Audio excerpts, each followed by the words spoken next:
What is food preservation? Food preservation may be defined as a process of treating and handling food in such a way as to stop, control, and greatly slow down spoilage to maintain optimum nutritional value, texture, and color. These are the principal objectives of food preservation. Basic principles of food preservation are: number 1, preventing or delaying the spoilage caused by microorganisms by A. Restriction of access of microorganisms to food.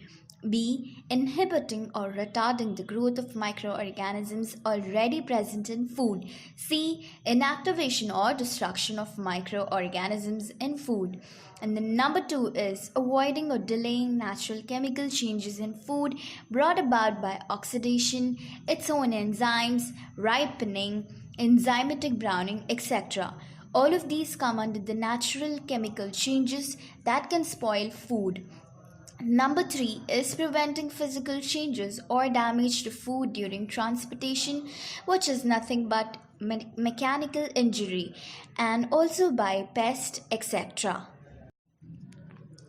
In order to meet the increased demands of increasing population, there is a need for increased production. Thus, the need to preserve excess food became essential for survival.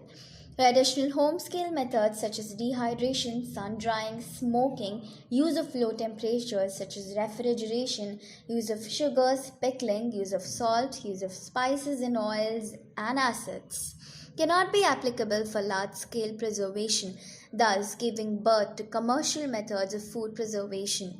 Various commercial methods such as pasteurization, canning, dehydration, blanching, freezing adequately fulfill the purpose in food industry. Use of low temperature is one of the most common applications of food preservation. Lower temperatures preserve food by retarding chemical reactions, enzymatic action, and growth of microorganisms. The lower the temperature, the better will be the quality of preserved food. The food deterioration of fruits and vegetables by their own enzymes by microorganisms is not prevented, but is slower than atmospheric temperature. Therefore, use of low temperature is a bacteriostatic method of food preservation. Cellar storage. The temperature in common or cellar storage usually is not much below that of outside air and seldom is lower than 15 degrees Celsius. Root crops like potatoes, cabbage, celery, apples, and similar foods can be stored here. A root cellar is an old-fashioned winter food storage preservation method. In the broad sense, cellaring is any form of storage that holds food in optimum condition for an extended period by controlling the factors such as temperature, humidity, and light. Chilling or cold storage. Chilled foods are those foods stored at temperature near but above their freezing point, typically 0 to 5 degrees Celsius. This commodity area has shown massive increase in recent years as traditional chilled products such as fish, meat, poultry, dairy products have been joined by a huge variety of new products including complete meals, dairy desserts, and many other ready-to-eat foods. Chilling will prevent an increase in the risk from mesophilic pathogens but will not assure its elimination. There are, however, pathogens that will continue to grow at some chill temperatures, and the key role of chilling in the modern food industry has focused particular attention on these. Risks posed by these organisms may increase with duration of storage, but this process is likely to be slow, and therefore chilling is also a bacteriostatic method. Controlled atmosphere storage. When fruits and vegetables are harvested, they are still alive and respire, using up oxygen and giving out carbon dioxide, water vapor, and heat. That is surprising.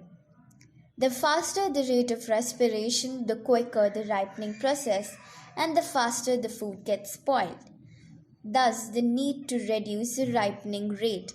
The ripening rate can be reduced by lowering the temperature, reducing available oxygen, increasing the carbon dioxide concentration. All three methods are used in controlled atmospheric storage.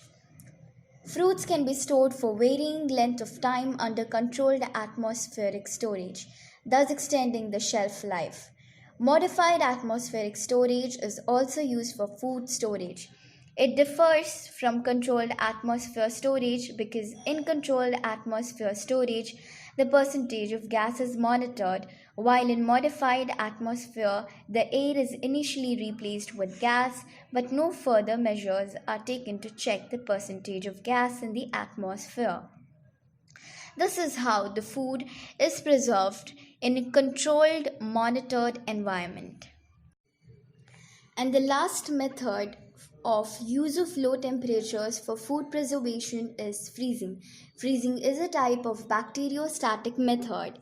Freezing is the most successful technique for long term preservation of food. Food is preserved for long periods by reducing its temperature to minus 18 degrees Celsius or lower. At this temperature, what happens is water present in food is converted to ice and microbial growth stops. Freezing retains color, flavor, and nutritive value. However, the texture of some foods is adversely affected. If properly stored, frozen foods have a shelf life of 3 to 4 months or which can extend to 12 months, which is quite a good storage period. Fruits, vegetables, meat, fish, and poultry can be preserved in this way. Let's have an insight as to how freezing works. Slow freezing causes large irregular shaped ice crystals to form in the cells. These contain the flavor and nutrients. When the food is thawed, if large ice crystals are present, they pierce the cells and some flavor and nutrients leach out and are lost. Hence, quick freezing, which forms smaller ice crystals, is preferred in the freezing technique. Some fun facts about food preservation are: according to Food and Agriculture Organization of United Nations, China produces about half of the world's vegetables and one-third of world's fruits. The chilled food market has been showing an upward trend throughout the world and it has reached to a size of 57 billion kilograms in 2015 worth 11.4 billion euros. Presently, almost all the countries consume pasteurized liquid milk. Pasteurized milk constitutes 70% of global liquid milk market. Thank you.